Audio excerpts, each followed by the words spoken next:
Isang good morning na maganda ngayong umaga. Kaalis lang nung isang nagtitinda, yung aking anak at saka yung aking kasama sa bahay. Isinama at wala silang kasama ni DC.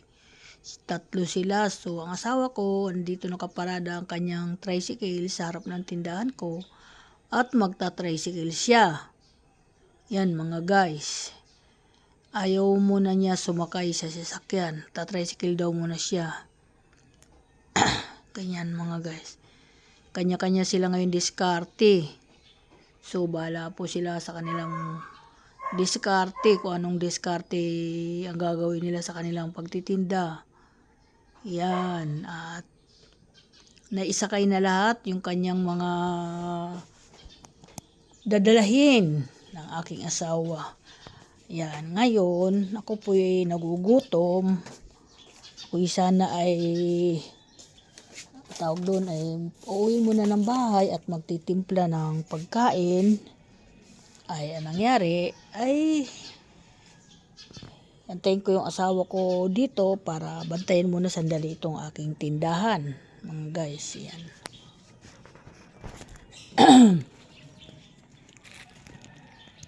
Good morning everyone. Bagong vlog, bagong umaga, bagong saya at sikap na naman tayo ngayong maghapon. Sikap sa buhay na sana ay tagumpay muli tayo ngayong maghapon. Maraming salamat sa lahat ng mga follower na sumisuporta kay Nanay Linda. Thank you so much sa inyo at ingat din yung aking mga anak. Yan. Thank you sa inyo. Good morning, good morning, good morning. Kahit saan sulok ng mundo, good morning po ang lahat. Ayan. Ayan. Pupunta ako sa bahay at ako'y